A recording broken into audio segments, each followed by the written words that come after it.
Pria itu hanya melambai lembut. Rudal-rudal di sekitarnya melonjak. Dibagi menjadi lusinan hulu ledak nuklir di udara. Mendarat secara akurat menuju sasaran. Dan senjata ampuh ini, itu berasal dari tangan Tony Stark. Karya terbaruku, rudal Jericho. Tapi Tony tidak pernah menduganya. Inilah senjata yang saya buat. Hampir bunuh diri. Dalam perjalanan pulang dari pertunjukan penjual. Sebuah rudal menghantam konvoi mereka. Tak seorang pun di tim yang bertanggung jawab melindunginya selamat. Pengawal yang menyaksikan ditembak berkeping-keping. Karena tidak ingin duduk diam dan menunggu kematian, Tony melarikan diri dari mobil. Dia bersandar pada batu dan mengeluarkan ponselnya untuk meminta bantuan detik berikutnya. Sebuah roket mendarat tepat di kakinya. Jika dilihat lebih dekat, ini jelas merupakan produk perusahaan Anda sendiri. Sudah terlambat untuk melarikan diri. Gelombang kejut dari ledakan tersebut membuat Tony terlempar. Mereka yang rutin meluncurkan roket mengetahui hal ini. Situasi ini mungkin sia-sia, darah mengalir dari pakaiannya. Untungnya, Tony telah mengenakan baju besi sutra emas khusus sebelum berangkat. Hanya satu yang bisa menyelamatkan nyawanya di tengah kesadaran yang samar-samar. Seolah-olah aku melihat seseorang menjilati pinggangku. Rasa sakit yang luar biasa menyebabkan dia menjerit. Tapi kemudian, dia kehilangan kesadaran setelah seseorang menutup mulut dan hidungnya. Saat aku bangun lagi, sudah berada di gua yang gelap. Di sebelahnya ada seorang pria aneh. Tony menahan rasa sakit yang luar biasa. Lepaskan selang dari paru-paru beberapa hari di tempat tidur, membuat anggota tubuhnya kaku, ingin minum air tetapi gelasnya tumpah. Ingin berdiri tetapi ditarik kembali oleh suatu kekuatan. Saat aku berbalik dan melihat, ternyata itu baterainya, itu terhubung dengan sesuatu di dadanya. Tony dengan panik merobek perbannya. Itu adalah sepotong logam bundar, tercetak dalam-dalam di dadanya.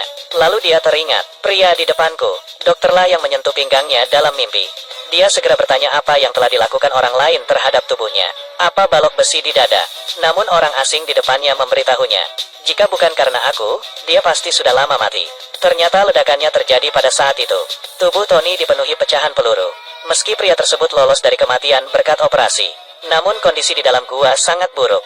Masih tidak mungkin untuk menghilangkan pecahan peluru yang terlalu kecil. Tunggu sampai mereka mengikuti darahnya, mengalir ke dalam hati Tony. Anda akan segera mati, dan bongkahan besi di dadanya. Ini digunakan untuk menghentikan aliran pecahan peluru. Meskipun dia telah diselamatkan, tapi itu juga berarti Tony tidak bisa hidup tanpa baterai di sisi Anda. Dan hal buruknya tidak berhenti di situ. Pemberontak menculiknya, mengancam Tony akan membuatkan senjata untuk mereka. Begitu senjatanya jatuh ke tangan orang-orang ini, dunia tidak akan pernah damai. Dia segera menanggapi permintaan lawannya, dan harga yang harus dibayar adalah menerima penganiayaan yang kejam. Namun dibandingkan dengan rasa sakit fisik ini, yang membuatnya semakin kesal, itu adalah kerugian mental. Orang-orang bersenjata membawanya keluar gua. Dengan bangga memamerkan persenjataannya, persenjata. Semuanya dicetak jelas dengan logo Stark Industries. Tony tidak mengerti, mengapa senjata perusahaan Anda jatuh ke tangan para pemberontak brutal ini lagi. Apakah Anda suka atau tidak? Kami semua bisa mengambil senjatamu. Pemimpinnya meminta Tony untuk menggunakan bahan-bahan lokal. Ubah mereka menjadi roket paling canggih. Dan berjanjilah setelah semuanya selesai, akan memberinya kebebasan. Meskipun Anda tahu orang lain tidak akan menepati janjinya, Tony hanya bisa menyetujuinya secara dangkal. Karena di hatiku, ada gagasan yang lebih berani. Karena pihak lain memberinya semua sumber daya senjata. Kemudian dia harus memanfaatkannya sebaik-baiknya. Langkah pertama, keluarkan saja baterai dari diri Anda. Terlalu besar untuk membawa benda ini. Bongkar roket dengan tangan kosong. Ekstrak komponen inti yang paling berharga. Hapus sebagian kecil. Buang sisanya, palladium. Saya ingin membuat reaktor. Satukan semua logam palladium. Setelah meleleh pada suhu tinggi, tuang ke dalam cetakan yang sudah disiapkan. Apakah memperoleh cincin palladium murni? Tempatkan magnet permanen. Kemudian solder dengan hati-hati. Tony memiliki reaktor kecil. Inilah jantung Iron Man di masa depan, memecahkan masalah kelangsungan hidup. Selanjutnya, saatnya memikirkan cara untuk melarikan diri. Masalah pertama yang dihadapi, ini adalah kamera overhead. Dia diawasi 24 jam sehari oleh sekelompok antek. Untuk menghindari pandangan mereka, Tony menyatukan gambar desainnya. Jadikan itu terlihat seperti robot. Ini adalah robot Mark I. Itu juga merupakan harapan bagi mereka berdua untuk melarikan diri. Dua orang di dalam gua sedang bekerja bersama. Para pemberontak di luar gua tampak bingung.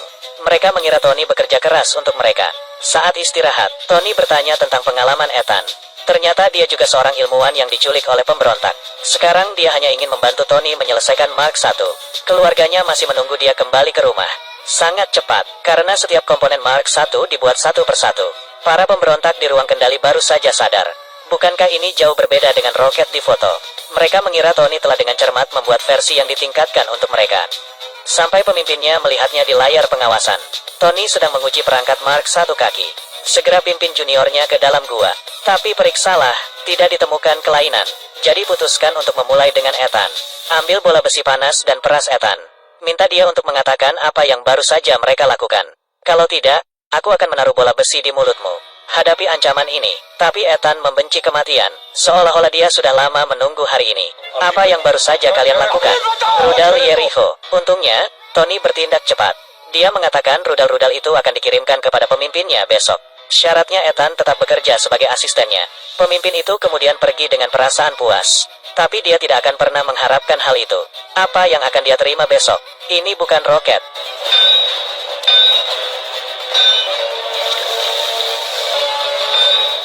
Bagian terakhir dari Mark 1 helm. Akhirnya selesai. Tony memakai jaket kulit, kenakan sarung tangan pelindung dan syal. Masuk ke dalam, dengan bantuan Etana. Menyelesaikan persiapan akhir secara bertahap. Dan semua ini, semuanya terletak di titik buta kamera pengintai. Melihat Tony menghilang, perasaan tidak aman kembali memenuhi hati sang pemimpin. Segera atur junior untuk memeriksa situasi. Tony telah memasang bom di balik pintu.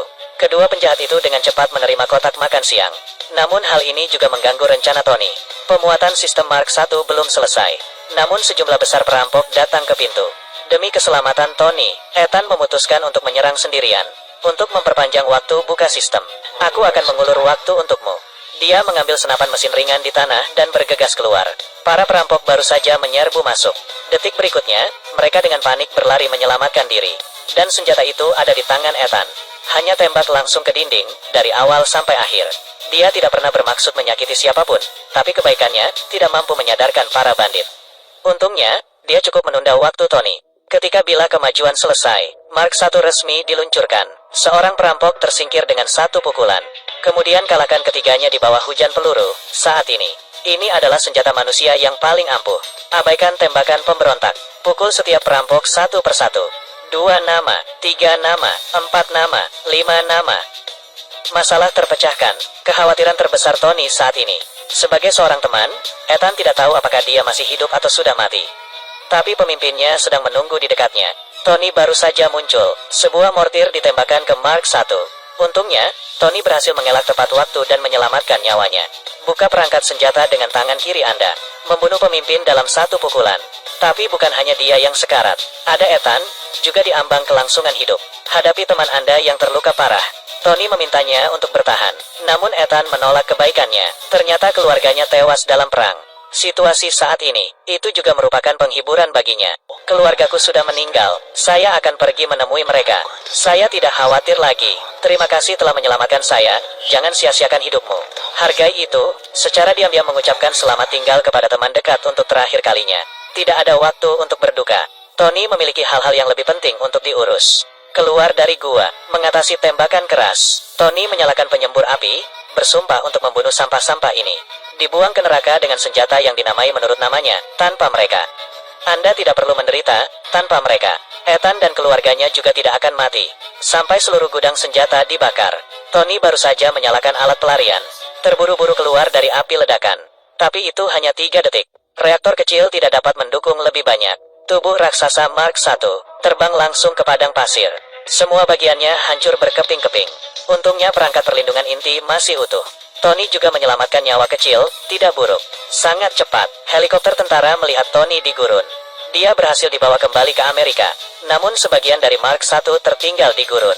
Dan bagian-bagian ini tersebar di mana-mana. Belakangan, hal itu hampir merenggut nyawanya.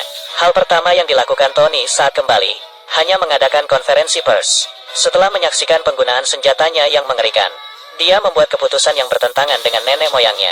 Saya memutuskan untuk menutup departemen produksi senjata perusahaan. Segera setelah pernyataan ini dibuat, segera memicu diskusi nasional yang memanas. Perusahaan senjata tidak menjual senjata untuk amal.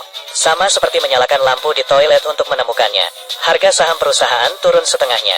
Namun Tony tidak mempedulikan hal ini. Jika ada sesuatu yang bisa diperoleh dari ini, hal itulah yang memberinya hati untuk menyelamatkan dunia. Namun hati ini terlalu lemah. Sekarang kembali ke perusahaan. Dia bisa memberikan dirinya hati yang lebih kuat. Setiap detik reaktor baru dapat dipasok, energi 10 miliar joule. Setara dengan keluaran listrik tahunan pembangkit listrik tenaga nuklir Fukushima. Namun proses pergantian pemain berbahaya. Sedikit ceroboh, energi yang sangat besar akan membakar Tony menjadi abu. Untungnya ada Pepper yang terampil untuk membantu. Hanya dengan demikian, pemutakhiran akan berhasil diselesaikan. Ketika Pepper bertanya kepadanya apa yang harus dilakukan dengan reaktor lama, Tony bilang dia bisa melakukan apapun yang dia mau. Tidak apa-apa untuk membakar atau menghancurkannya. Saya bukan orang yang bernostalgia. Dia berada pada saat ini. Ada hal yang lebih penting untuk ditangani. Reaktor baru memberikan tenaga yang lebih bertenaga. Tony juga ingin mengandalkan Mark I. Konstruksi Mark II lebih maju. Dengan bantuan dari Jarvis, Tony mengulas desain Mark I. Hilangkan bahan-bahan yang besar dan berlebihan. Sistem pendorong waktu tidak cukup sempurna. Kali ini dia berusaha keras. Model uji selesai dengan cepat. Akan mencapai rekor uji terbang pertama, mekanik yang bertanggung jawab atas pemadaman kebakaran darurat, mesin bertanggung jawab untuk mencatat seluruh proses. Aktifkan kontrol manual. Tony meremehkan kreativitasnya, namun hal ini juga membuktikan idenya. Sekarang tinggal mengoptimalkan keseimbangan. Daya keluaran yang dapat disesuaikan, dapat dikontrol sepenuhnya dalam penerbangan. Dan kunci keseimbangan, itu hanya menambah kekuatan pada tangan. Digunakan untuk memperbaiki postur. Secara teoritis hal itu sangat mungkin. Langkah selanjutnya adalah merancang eksperimen. Sepertinya jalan yang harus ditempuh masih panjang. Butuh 2 hari, 37 percobaan. Tony akhirnya menguasai seni terbang. Hanya saja pengendalian arahnya perlu ditingkatkan. Kebanyakan mobil mewah bernilai puluhan juta dolar dibakar. Tapi Tony tidak mempedulikan hal itu, karena dia tahu, Marcus II sukses, kenakan topengmu. Dengan bantuan dari Jarvis, Mark II mulai berkumpul secara otomatis. Seluruh tubuh beradaptasi dengan tubuh Tony dan menyesuaikannya, hingga memenuhi kebutuhan operasional Tony secara sempurna. Tony bersemangat dan segera menyalakan pendorongnya. Mark II bergegas keluar dari markas dengan kecepatan super, melonjak hingga 90.000 mil. Kemampuan manuver super Mark II, dipasangkan dengan kecerdasan buatan Jarvis, membuat Tony terlihat seperti dewa yang turun ke bumi saat ini, memikirkan makhluk hidup.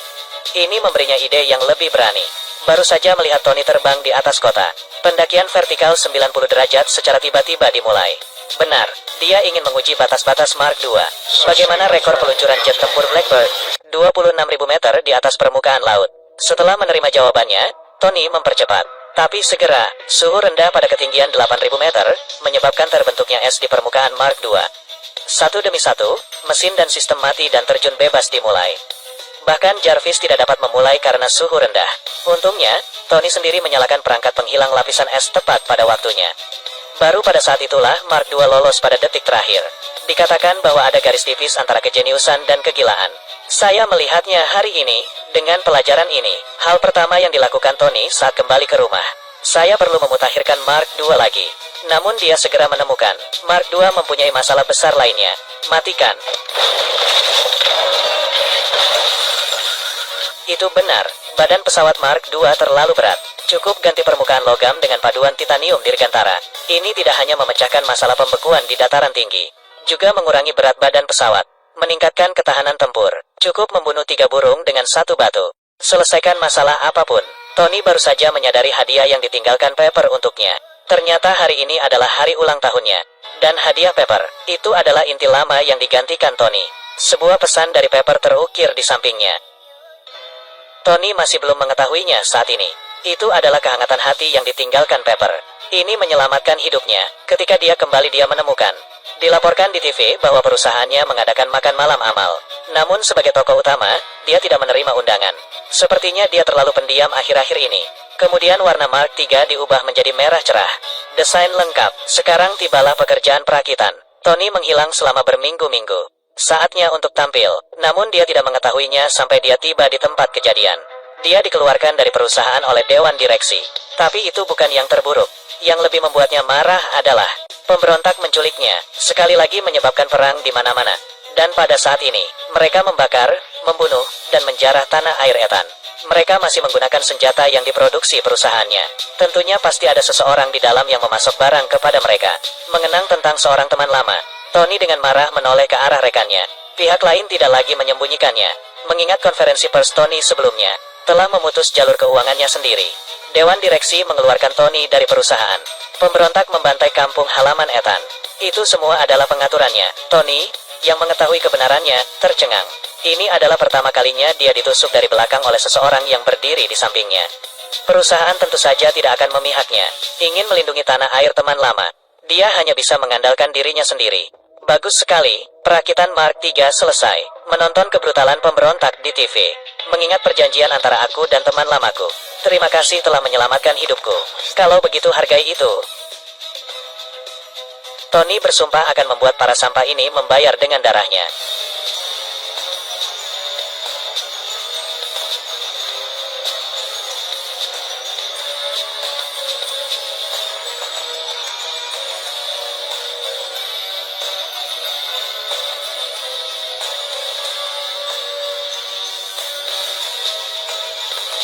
Tandai 3, rintisan. Hanya membutuhkan waktu beberapa menit. Ia telah sampai ke kota. Pada saat ini kota telah menjadi neraka. Para pemberontak menerapkan kebijakan 3 lampu Jepang. Bunuh semua pria, semua wanita dan anak-anak dibawa pergi. Pengungsi yang tidak berdaya hanya bisa meminta bantuan Tuhan, tapi menanggapinya hanya tangan dan kaki para pemberontak. Melihat ayahnya akan dieksekusi, hati anak laki-laki itu dipenuhi keputusasaan. Tapi detik berikutnya, Markus III jatuh dari langit, menjatuhkan pejabat pemberontak itu hanya dengan satu kepalan tangan. Tambahkan sedikit kilat, selesaikan 3 nama lainnya, dan ketika dia berbalik, dia menemukan pemberontak hanya tahu cara menindas yang lemah. Sebenarnya menggunakan perempuan dan anak-anak sebagai tameng. Tony hanya bisa menurunkan tangannya. Namun hari ini adalah Markus III. Sistem senjatanya sudah lama tidak bisa dibandingkan dengan Mark I. Ada banyak cara untuk memusnahkan sampah ini.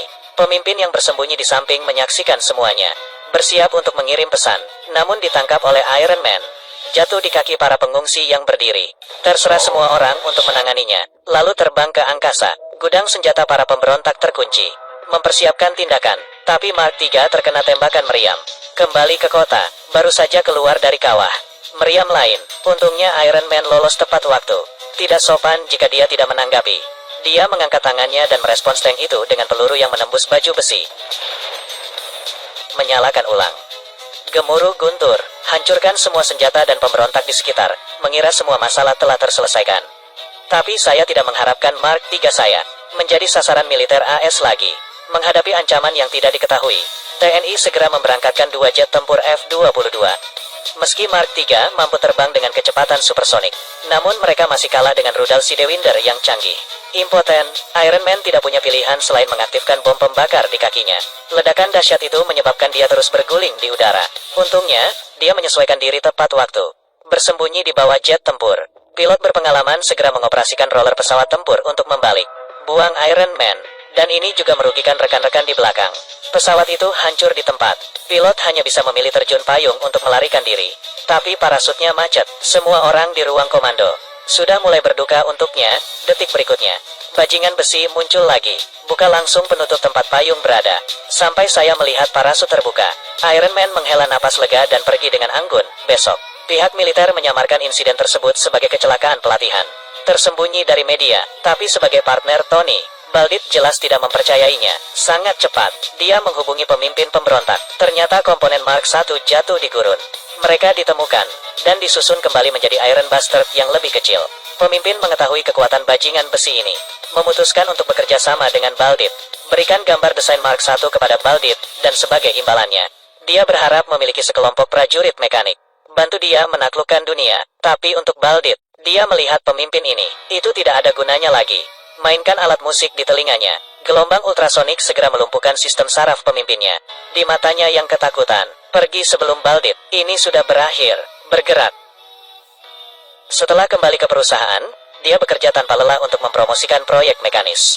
Ia melihat, ini adalah kartu truf generasi berikutnya dari perusahaan. Tapi betapapun marahnya dia, semua ilmuwan utama mengatakan hal itu tidak bisa dilakukan. Mereka tidak bisa memasang reaktor sebesar ini di dalamnya. Dan itu tidak bisa diperkecil menjadi seukuran kepalan tangan. Ini tidak mungkin. Tony bisa membangunnya di gua yang rusak. Bahan bakunya masih berupa tumpukan sisa. Tapi kami bukan Tony. Dan semua ini terjadi dalam kegelapan. Tony bahkan tidak tahu. Sekarang dia hanya ingin menghancurkan segalanya. Payudara Ki yang dia buat sebelumnya. Namun dia dipecat dari perusahaan. Pepper hanya bisa pergi ke kantornya. Curi daftar senjata. Tapi Pepper tidak ingin Tony mengambil risiko lagi. Jadi dia menolak. Tony tidak mengerti. Sekarang dia tidak peduli dengan ketenaran dan kekayaan. Hanya ingin melindungi pengungsi yang tidak mampu melawan. Mengapa keinginan Pepper tidak bisa terpenuhi? Mungkin Pepper tergerak oleh keyakinan Tony. Mungkin dia tidak tahan dengan tatapan memohonnya. Pepper mengambil alih pekerjaan itu, menyelinap ke kantor Tony. Awalnya, saya hanya ingin mengambil daftar senjatanya. Tanpa diduga, ditemukan dua plot yang lebih besar. Salah satunya adalah perusahaan tersebut diam-diam memproduksi Iron Bastard. Nama kode bajingan besi. Rahasia lainnya adalah video. Ini adalah adegan di mana Tony diculik. Ternyata itu semua adalah rencana Baldit. Saat Pepper bersiap menyalin informasi tersebut, Baldit telah masuk. Untungnya, Pepper menutupi aktuator tepat waktu. Hanya satu yang bisa lolos dari bahaya. Sampai Pepper meninggalkan kantor, Baldit baru menyadari bahwa dia telah terekspos. Sekarang semuanya telah menjadi seperti ini. Bahkan para ilmuwan perusahaan tidak dapat membuat miniatur reaktor tersebut. Tangkap saja Tony. Memanfaatkan keterkejutan Tony, kendalikan dia dengan gelombang ultrasonik. Kemudian keluarkan reaktor dari dadanya. Tapi dia tidak tahu, tinggalkan reaktor. Tony tidak dapat bertahan bahkan 15 menit. Baldit bahkan mengancam, sekarang mereka akan membunuh Pepper, yang membantu Tony. Dan biarkan aku tinggal di sini perlahan-lahan merasakan rasa kematian. Hanya ada satu cara untuk bertahan hidup. Artinya, Anda harus menyerahkan inti yang lama. Pepper tidak membuangnya. Sebaliknya, dia menempatkannya di laboratorium sebagai hadiah. Tanpa diduga, hal itu kini menjadi sedotan yang menyelamatkan nyawa Tony. Menyeret tubuh yang kaku, naik selangkah demi selangkah ke tepi meja laboratorium. Tapi dia kelelahan. Dia tidak bisa mencapai inti terdekat. Kemudian dia terjatuh dengan keras ke tanah. Mungkinkah itu Tony? Mengapa kamu pergi dengan cara yang tidak berarti? Tony sangat terpukul, hanya mampu menerima nasibnya. Detik berikutnya, inti itu sendiri terbang di depannya. Ternyata itu adalah Derby, robot di laboratorium, orang baik. Teman Tony yang lain juga tiba tepat pada waktunya. Beritahu dia berita bahwa Pepper akan menangkap Baldit. Kali ini Tony semakin gugup. Tidak ada seorang pun yang memahami kekuatan mesin lebih baik daripada dia. Untuk melindungi Lada, dia harus segera pergi. Bantu aku membersihkan sampah itu. Sisi lain, perasaan krisis Tony benar-benar berhasil. Baldit memperoleh reaktor kecil. Tidak sabar untuk merasakan kekuatan Iron Bastard. Bertemu Pepper dan agen datang untuk menangkapnya. Iron Bastard akan memukul keras dengan satu langkah. Untungnya, dinding semen yang tebal memungkinkan Pepper untuk melarikan diri, tapi tidak ada jalan keluar darinya. Pepper berhasil keluar tetapi tidak menyangka, Iron Bastard muncul langsung dari tanah, mengarahkan senjata ke arahnya. Tidak ada jalan keluar sekarang. Untungnya, Iron Man datang menyelamatkan tepat waktu. Dampak yang sangat besar menyebabkan kedua orang tersebut langsung bergegas ke jalan. Perang akan segera pecah. Iron Bastard mengangkat sepedanya dan bersiap menyerang Iron Man. Untuk melindungi penumpang di dalam kendaraan, Tony harus mengerahkan energinya. Kalahkan lawan dengan meriam dada. Tangkap mobil yang jatuh. Namun orang baik tidak diberi imbalan. Temui pengemudi wanita yang tidak beruntung. Gunakan pedal gas sebagai rem. Bawa Iron Man dan petir sepanjang jalan. Dibutuhkan banyak usaha untuk berdiri. Tapi kepalanya dipukul oleh Iron Bastard. Yang lebih berbahaya adalah, pada titik ini, inti lama hanya mempunyai sedikit energi yang tersisa. Namun serangan Iron Bastard tidak melemah sama sekali. Lemparkan dia ke dalam bas. Laser lain. Untungnya, kinerja seimbang Mark III cukup baik. Ingin terbang dengan Iron Bastard di udara. Tanpa diduga, musuh juga memasang peralatan penggerak. Kini dia bukan satu-satunya yang bisa terbang. Dan itulah rencana Iron Man. Sebagai pencipta Markus I, dia memahami kelemahan lawannya dengan sangat baik. Di dataran tinggi sangat dingin. Dengan sedikit energi yang tersisa, terbangkan Mark III langsung ke langit. Si bajingan besi di belakang sedang mengejar. Tony ingin dia tahu, apa yang dimaksud dengan kedinginan di ketinggian. 13% sisa energi. Melanjutkan. 11% sisa energi. Melanjutkan. 7% energi tersisa. Jangan bicara padaku lagi. Memanfaatkan energi. Iron Bastard berhasil meraih pergelangan kaki Iron Man. Baru saja hendak membunuhnya. Namun aku mendapati diriku tidak mampu mengendalikan lengan dan kakiku. Seluruh sistem kehilangan daya sepenuhnya dan lumpuh. Iron Man mengetuk pelan. Iron Bastard itu seperti memakan beban. Jatuh bebas dimulai. Namun Iron Man juga berada dalam situasi sulit. Kehilangan energi yang berlebihan, menyulitkan menjaga keseimbangan. Untungnya, Jarvis menyalakan daya cadangan tepat waktu. Mark III tersandung dan mendarat dengan selamat, baru saja hendak melepas baju besinya dan beristirahat sebentar. Tanpa diduga, Iron Bastard melompat keluar dari belakang. Cepat menghindar, ingin mengangkat tangan untuk melawan. Saat itulah aku teringat bahwa meriamku telah hilang. Tidak mungkin untuk mengalahkannya. Yang lebih tragis lagi, hanya bisa melakukan serangan balik dengan satu tangan. Sebaliknya, dia langsung dipeluk oleh orang lain. Mark III yang tangguh tidak dapat bertahan lagi dan mulai meledak. Pada saat kritis, Tony menyalakan bom pembakar lagi. Kilatan kuat membutakan anjing Baldit. Itu juga merusak sistem bidik Iron Bastard. Iron Man juga memanfaatkan kesempatan itu untuk melarikan diri. Bermain petak umpet dengan Iron Bastard. Namun cepat atau lambat hal ini harus berakhir.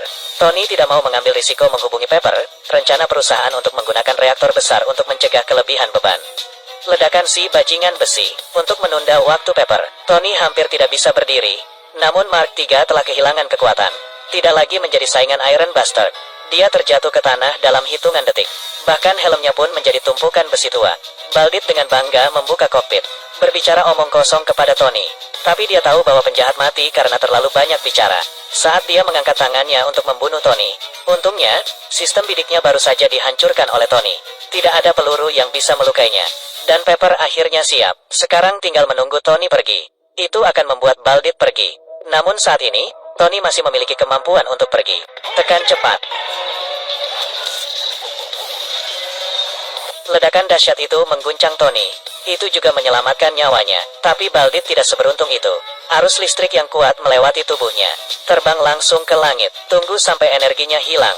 Baldit juga tidak sadarkan diri. Jatuh langsung ke dalam reaktor. Abunya diambil di tempat. Dan Tony tidak jauh lebih baik. Berbaring miring tanpa bergerak. Hanya reaktor di dadanya yang bersinar redup. Beristirahat sepanjang malam dan juga merasa lebih baik. Tentara menyiapkan konferensi pers untuknya. Dia dengan cermat meninjau pidatonya. Serahkan semua masalah kepada pekerja sementara. Tapi berdiri di depan wartawan. Tony teringat konferensi pers terakhir di sini. Bukankah itu hanya harapan untuk mendukung keadilan? Hanya kembali ke perusahaan setelah menyelesaikan misi Anda. Jika ada yang bisa mengejutkan dunia, bukankah itu yang terbaik? Saya bajingan besi.